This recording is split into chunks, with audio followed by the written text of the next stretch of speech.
दोस्तों नमस्कार। और हम डोसी हिल के टॉप पर बैठे हुए हैं और मैंने सोचा क्यों ना डोसी हिल की जो डोसी की पहाड़ी है इसकी स्टोरी बताई जाए।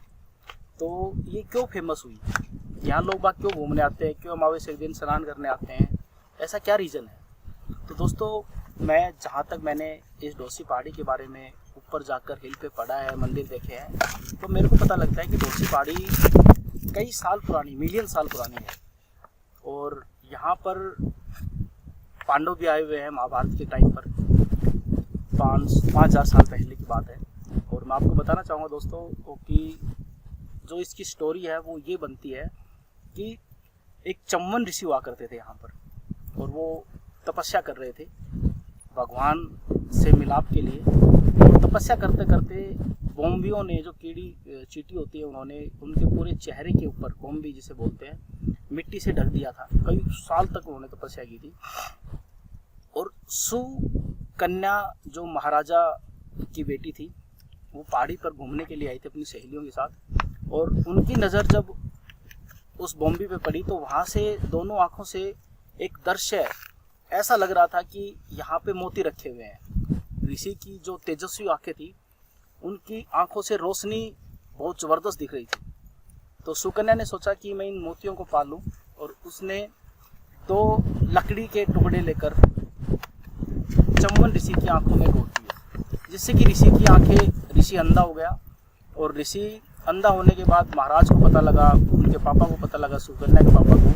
तो महाराज ने जब ऋषि मुनि से पूछा कि महाराज क्या किया जाए, तो महाराज ने कहा कि कुछ मत करो, आप इस कन्या को मेरे लिए छोड़ दो, मेरी परवरिश के लिए, मेरा ध्यान रखने के लिए।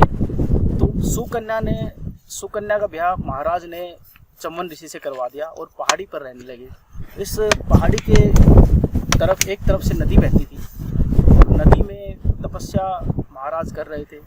शादी हो गई थी उनकी, अच्छी ज़्यादा उम्र थी, बहुत ज़्यादा। सुकन्या जवान थी और बहुत टाइम बीत गया था। टाइम बीतने के बाद सुकन्या ने पूरे मन से महाराज की परवरिश की, कह सकते हैं सेवा की। उसके बाद एक दिन जब सुकन्या पानी भरने के लिए नदी में जा रही थी, तो वहाँ महाराज पहले से बैठे हुए थे।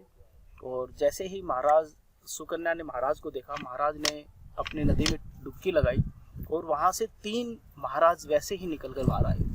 जैसे ही महाराज निकल कर बाहर आए, तो महाराज ने, तीनों ने कहा कि आप अपने रियल पति को पहचानो, चम्मन ऋषि को पहचानो। तो चम्मन ऋषि को, जो इसका रियल पति था, सुकन्या ने पहचान लिया था। पहचानने के बाद एक तरफ ऋषि खड़ा हो गया था, 2 तरफ भगवान अश्वनी खड़े हो गए थे। तो अश्वनी भगवान ने कहा कि आपकी तपस्या सफल हुई, हम आपका एक प्रकार से आपके बारे में जानना चाह रहे थे, और आपने बहुत मन से, लगाव से तपस्या की है। आप जो वरदान मांगना चाहो हमसे मांग सकते हो। तो सुकन्या ने कहा कि मुझे कोई वरदान नहीं चाहिए, मुझे सिर्फ एक वरदान चाहिए कि आप मेरे पति को तंदुरुस्त यंग जवान बना दो। तो अश्वनी भगवान ने एक पेस्ट बना कर दी, उनको एक पेस्ट बना कर दी। और वो पेस्ट पहाड़ी की जड़ी बूटियों से बनी थी, डोसी पहाड़ी की जड़ी बूटियों से बनी हुई थी। वो पहाड़ी की जड़ी बूटी जब चम्मन ऋषि को खिलाई गई, तो चम्मन ऋषि जवान हो गया, उसकी आंखें वापस आ गई, और उसी के आधारित पे च्यवनप्राश बना था दोस्तों। और ये पूरी की पूरी स्टोरी च्यवनप्राश की डोसी पहाड़ी से ही शुरू हुई थी, जो हम सर्दियों में बच्चों को खिलाते हैं और हम खाते हैं। डाबर का च्यवनप्राश लगा लो, आप किसी भी कंपनी का लगा लो, आजकल बहुत सारी कंपनियां सोना चांदी च्यवनप्राश। तो ये पूरी की पूरी कहानी डोसी पहाड़ी की है दोस्तों। इसी के नाम पे, और इसी के नाम पर ये डोसी पहाड़ी चम्मन ऋषि के नाम पर फेमस है। दूर दूर से टूरिस्ट आते हैं घूमने के लिए। मेरे को यहाँ पे, आज तो संडे है, गर्मी का टाइम है, 10, 15, 20 लोग मिले हैं, ज़्यादा ही मिले होंगे, 25, 20, 30। पर दोस्तों जब अमावस्या का टाइम होता है, मौसम साफ होता है, तो यहाँ बहुत लोग घूमने के लिए आते हैं। मैं आपसे, अगर आपको कोई चीज़ देखनी है साउथ हरियाणा के अंदर, तो आप डोसी पहाड़ पर जरूर घूमने आए। जब भी आप घूमने आओ, बहुत शानदार जगह है। थैंक यू दोस्तों, बहुत बहुत धन्यवाद आपका।